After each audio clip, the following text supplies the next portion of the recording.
بسم اللہ الرحمن الرحیم۔ السلام علیکم۔ کیڈز فیری ٹیلز میں خوش آمدید ویورز۔ آج میں آپ کے لیے ایک دلچسپ اور خوفناک واقعہ لے کر حاضر ہوں۔ اس سے پہلے اگر آپ نے ہمارا channel kids fairy tale subscribe نہیں کیا تو اس کو سبسکرائب کر لیں اور ساتھ میں بیل آئیکن کو بھی پریس کر دیں۔ اگر واقعہ اچھا لگے تو لائک اور شیئر ضرور کریں۔ بڑھتے ہیں ہمارے آج کے واقعے کی طرف۔ فلم کا آخری شو دیکھنے کے بعد میں سینما گھر سے پیدل ہی اپنے گھر کی طرف چلنے لگا، سگریٹ سلگھا کر آہستہ آہستہ قدم اٹھاتا ہوا فلم کے مختلف سین کے بارے میں سوچتا جا رہا تھا۔ مین روڈ سے ہوتا ہوا اپنے محلے کی گلیوں میں پہنچ چکا تھا، کبھی بائیں طرف کبھی دائیں طرف مڑتا ہوا آخر کار اپنے گھر کے قریب پہنچ گیا۔ رستے میں کہیں کہیں اسٹریٹ لائٹ جلتی نظر آئی اور کہیں بالکل اندھیرا ہوتا تھا۔ صرف اور صرف ان گلیوں میں اکیلا میں ہی چلا جا رہا تھا۔ رستے میں ایک دو پہرے داروں نے سر سے لے کر پاؤں تک میرا جائزہ لیا تھا اور انہوں نے اس بات پر بھی غور کیا تھا کہ میں کس سمت کس گلی میں جا رہا ہوں، کوئی چور یا ڈاکو یا کوئی اور خطرناک آدمی تو نہیں ہوں۔ میں اپنے کمرے کے سامنے کھڑا تھا۔ کمرے کے روشن دان سے ٹیوب کی روشنی باہر گلی کی دوسری طرف کے مکان کی دیوار کو روشن کر رہی تھی، لیکن یہ ٹیوب کس نے جلائی؟ میں تو لائٹ آف کر کے گیا تھا۔ میرے بعد کون آیا تھا؟ کس نے یہ لائٹ جلائی ہے؟ میں چابی ہاتھ میں پکڑے سوچ رہا تھا۔ شاید لائٹ آف کرنی بھول گیا تھا۔ میں نے اپنی سوچ کی خود ہی تردید کر دی اور چابی سے تالا کھول دیا۔ دروازہ کھول کر اندر کمرے میں قدم رکھنے ہی والا تھا کہ کمرے میں بالکل سامنے دیوار پر ایک خوفناک سایہ رنگ کی بدصورت چہرے والی صرف ایک ہی موٹی سی ڈرونی آنکھ تھی۔ دوسری آنکھ شاید کسی نے نکال لی تھی۔ لمبے لمبے باہر کو نکلے ہوئے دانت، اسے دیکھتے ہی میرے پاؤں سے زمین نکل گئی۔ اس نے وہاں کھڑے کھڑے میری طرف ہاتھ بڑھا دیا جو میرے گریبان تک پہنچنے ہی والا تھا کہ میں چیخیں مارتا ہوا انہی قدموں سے واپس پلٹ کر گلیوں میں بھاگنا شروع کر دیا۔ وہ بلا میرے پیچھے ہی تھی۔ بار بار گلیوں کے موڑ مڑنے سے کئی بار دیواروں سے بھی ٹکرایا تھا میں، لیکن بھاگتا ہی رہا۔ پسینہ چہرے ہی سے نہیں بلکہ پورے جسم سے زمین پر گر رہا تھا۔ خوف سے برا حال تھا۔ گلیوں کے بعد میں مین روڈ پر چڑھ گیا۔ جدھر جدھر منہ ہوتا گیا میں بھاگتا رہا۔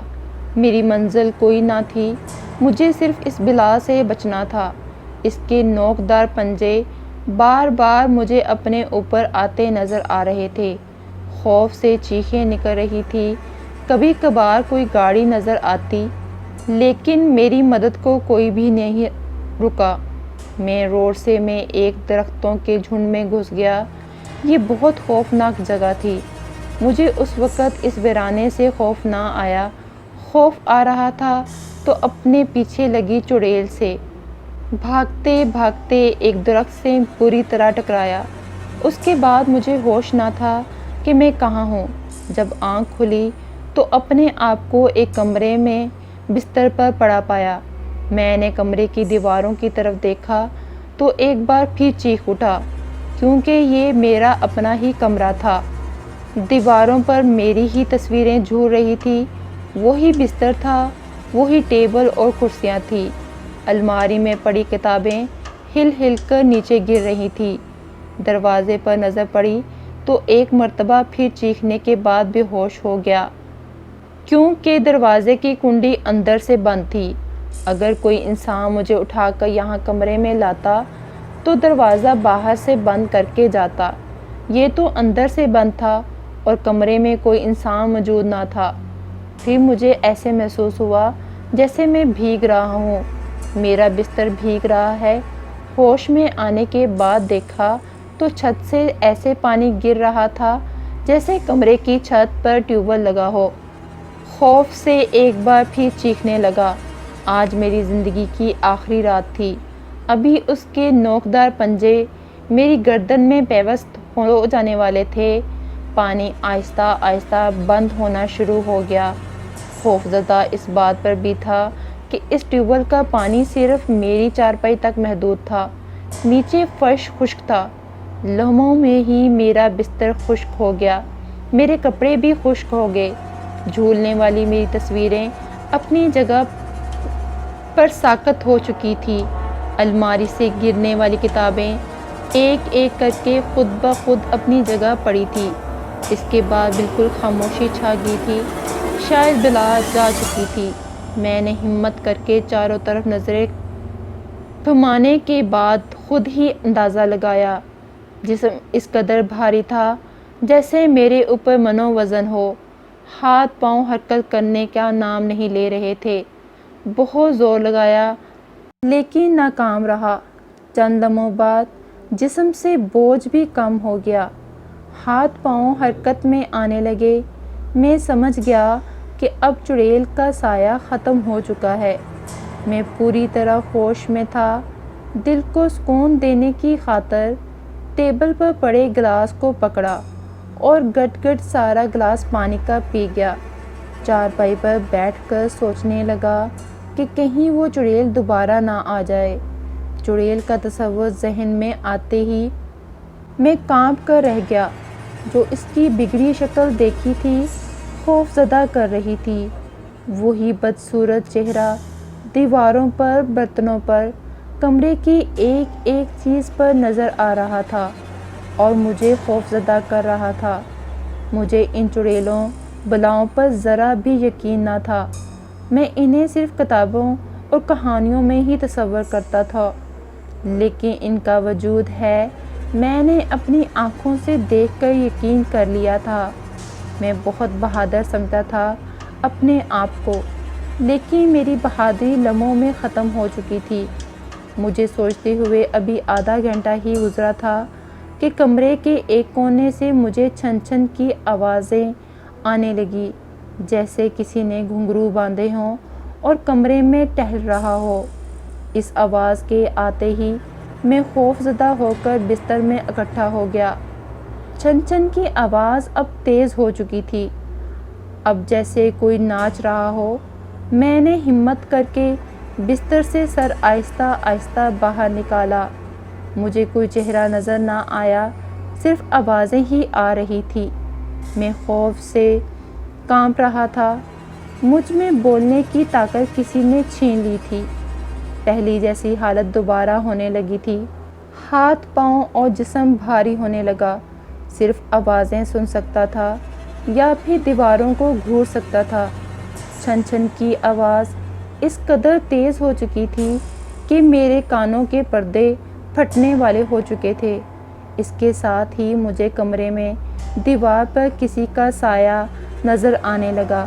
میں تو پہلے ہی خوف زدہ تھا، سایہ دیکھ کر مزید خوف زدہ ہو گیا، لیکن چیخ نہ سکتا تھا۔ موت میرے کمرے میں گھنگرو کے ساتھ رقص کر رہی تھی۔ سائے میں پھر زوردار ہنسنے کی آوازیں آنے لگی، گھنگروؤں کے ساتھ ساتھ ہنسنے کی آواز۔ اب میں نے آنکھیں بند کر لی، کیونکہ مجھے علم تھا کہ اب میں زندہ نہ رہ سکوں گا۔ میں پوری طرح چڑیل کی گرفت میں تھا، وہ جو چاہتی کر سکتی تھی۔ میں بے بس اور خوف زدہ تھا۔ کافی دیر ہنسنے کی آوازیں آتی رہیں، اس کے بعد آوازیں بند ہو گئی۔ چھن چھن کی آواز بھی مدھم ہو رہی تھی، جیسے اس نے اپنا کام مکمل کر لیا ہو، اب مجھ پر حملہ آور ہونے والی ہو۔ یہ باتیں آنکھیں بند کیے میں سوچ رہا تھا۔ زبان سے کوئی کلمہ، قرآنی آیات ادا نہیں ہو رہی تھی۔ میں پریشان تھا، جو ہوگا دیکھا جائے گا۔ میں نے ہمت کر کے اپنے دل میں پختہ ارادہ کر لیا، اگر موت آنی ہے تو آ کر رہے گی۔ میں کیوں کر خود کو خوفزدہ کروں؟ میرے اندر کا بہادر انسان بول رہا تھا، لیکن میں تو بزدل ہوں۔ بلا کو دیکھتے ہوش کھو بیٹھا تھا۔ اب بھی اگر وہ نظر آ جاتی تو وہی حال ہوگا۔ میں نے آنکھیں کھول دی۔ مجھے کسی قسم کی کوئی چیز نظر نہ آئی، نہ سایہ، نہ کوئی اور۔ دروازے کی طرف دیکھا تو کنڈی کھلی ہوئی تھی۔ چڑیل جا چکی تھی، جسم پر پڑا بوجھ ختم ہو چکا تھا۔ میں نے ریسٹ واچ پر نظر ڈالی تو 1 بجنے والا تھا۔ اب قریباً 1-2 گھنٹے باقی تھے اذان ہونے کو۔ صبح ہوتے ہی یہ کمرہ چھوڑ دوں گا، یہاں سے ہمیشہ کے لیے چلا جاؤں گا، مجھے اب اس کمرے میں نہیں رہنا۔ یہ سوچنے کے بعد میں نے اپنی کتابیں الماری سے نکالنی شروع کر دیں اور بیگ میں رکھنے لگا، چھوٹا موٹا سامان اکٹھا کرنے لگا۔ اب مجھے انتظار تھا تو صرف اذان ہونے کا تھا کہ صبح ہو اور میں یہاں سے نکل جاؤں۔ بلا کی صورت لمحہ بہ لمحہ خوف زدہ کر رہی تھی۔ ایسے لگتا تھا جیسے ابھی وہ آ جائے گی، ابھی میری جان لے لے گی۔ تقریباً 1 گھنٹہ اس طرح گزر گیا۔ اب 1 گھنٹہ باقی تھا۔ دعائیں کر رہا تھا کہ کسی طرح یہ وقت بھی بغیر چڑیل کے نمودار گزر جائے، لیکن میری سوچ غلط ثابت ہوئی۔ زمین پر پڑی کرسیاں، کوئی ایسے زمین پر پٹکنے لگا تھا جیسے کوئی بالکل میرے قریب ہو۔ کرسیوں کو اچھلتا گرتا دیکھ کر میں نے آؤ دیکھا نہ تاؤ، سرپٹ بھاگ نکلا۔ اب ایک دفعہ پھر گلیوں کی دیواروں سے گرتا ٹکراتا بھاگا چلا جا رہا تھا۔ وہ بلا اس دفعہ بہت غصے میں تھی۔ مجھے اپنے پیچھے کسی کی زوردار ہنسنے کی آوازیں آ رہی تھی۔ خوف سے سر سے پاؤں تک میرا پسینہ چھوٹ رہا تھا۔ اب میری موت یقینی تھی۔ نہ جانے کن کن رستوں سے ہوتا ہوا میں کہاں سے کہاں پہنچ چکا تھا۔ جہاں اب میں بھاگ رہا تھا یہ کسی ویرانے کی طرف جا رہا تھا۔ درخت ہی درخت تھے، قبریں ہی قبریں تھیں، یعنی میں قبرستان کی حدود میں داخل ہو چکا تھا۔ قبرستان میں ہی مجھے 2-3 آدمی بیٹھے نظر آئے۔ انہوں نے اپنے درمیان آگ جلا رکھی تھی۔ ان کو دیکھ کر دل کو تسلی ہوئی کہ اب کچھ ساتھ مل گیا ہے۔ وہ شاید کسی کی قبر کھود رہے تھے۔ ان کو دیکھتے ہی پیچھے سے بلا کے بھاگنے کی آوازیں مدھم ہو رہی تھی، جیسے وہ مجھ سے بہت پیچھے رہ گئی ہو۔ میں ہانپتا کانپتا ان آدمیوں کے پاس جا گرا اور جلدی اٹھ گیا۔ پورے قبرستان میں نظریں دوڑائیں کہ بلا میرا پیچھا تو نہیں کر رہی ہے، لیکن مجھے کسی قسم کی کوئی چیز نظر نہ آئی۔ خدا کا شکر ادا کیا ان آدمیوں نے مجھ سے کسی قسم کا کوئی بات نہ کی۔ ان کے چہرے دیکھ کر میں خوف زدہ ہو رہا تھا، کیونکہ میں انہیں جانتا تک نہ تھا کہ وہ کون ہے اور میں کون ہوں۔ مجھے تو بس سہارا چاہیے تھا جو مجھے مل چکا تھا، لیکن میری نظریں بار بار خوفناک قبرستان میں گھوم رہی تھی کہ وہ بلا نظر نہ آ جائے، لیکن وہ نظر نہ آئی۔ یہ لوگ بہت بڑا گڑھا کھود رہے تھے، یہ قبر نہ تھی۔ وہ اپنے کام میں مسلسل مصروف تھے اور میں کبھی ان کو کبھی قبرستان کے چاروں طرف دیکھ رہا تھا۔ قبرستان بہت ڈراؤنا تھا، لیکن آدمیوں کی موجودگی میں مجھے قبرستان سے خوف نہ آ رہا تھا۔ میں نے ان سے اپنی واقفیت نکالنی چاہی۔ یہ گڑھا کس کے لیے کھود رہے ہو؟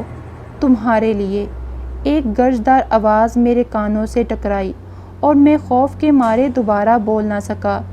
ان چاروں آدمیوں کی شکلیں آہستہ آہستہ بدلنے لگی اور وہ اس چڑیل سے بھی بدصورت بن چکے تھے۔ وہی لمبے لمبے نوکیلے دانت، موٹی موٹی خونخوار آنکھیں، سیاہ رنگت، لمبے دھڑنگے، اور اس کے ساتھ ہی قبرستان میں چھن چھن کی آوازیں آنا شروع ہو گئیں، گویا کہ چڑیل بھی آنے والی تھی۔ یہ سب کچھ دیکھ کر مجھے اپنا ہوش نہ رہا۔ میری چاروں طرف چڑیل اور بلائیں تھیں اور میں پوری طرح عصبی مخلوق کے قبضے میں تھا۔ پھر مجھے ہوش نہ تھا کہ میں کہاں ہوں۔ جب ہوش آیا تو ایک بستر پر تھا، یا شاید ہسپتال تھا۔ واقعی ہسپتال تھا۔ سفید وردیوں والے مرد عورت ادھر ادھر گھوم رہے تھے۔ ڈاکٹروں کے بتانے سے پتہ چلا کہ مجھے 2 دن بعد ہوش آیا ہے اور مجھے قبرستان کے ایک گہرے گڑھے سے لوگ نکال کر لائے ہیں۔ ڈاکٹروں کو تمام واقعات سے روشناس کرایا۔ انہیں میری باتوں پر یقین نہ آ رہا تھا، لیکن آخرکار انہیں یقین کرنا پڑا۔ اس کے بعد میں ہسپتال سے چھٹی کر کے گھر آ گیا۔ دن کی روشنی میں ہی وہ کمرہ خالی کر دیا، تمام سامان ایک ویگن میں رکھا اور چل پڑا۔ اب میرا دل اس گھر سے ہی کیا اس شہر سے بھی اٹھ گیا تھا۔ میں نے اپنی ٹرانسفر دوسرے شہر کروا لی۔ اب بھی اس واقعے سے میں خوف زدہ ہو جاتا ہوں۔ کمرے کی چاروں دیواروں کو غور سے دیکھتا ہوں، اپنے سامان کی ایک ایک چیز کو دیکھتا ہوں کہ یہ واقعی دوبارہ تو پیش نہیں آ رہا، لیکن ہر چیز کو اپنی جگہ موجود پا کر مطمئن ہو جاتا ہوں۔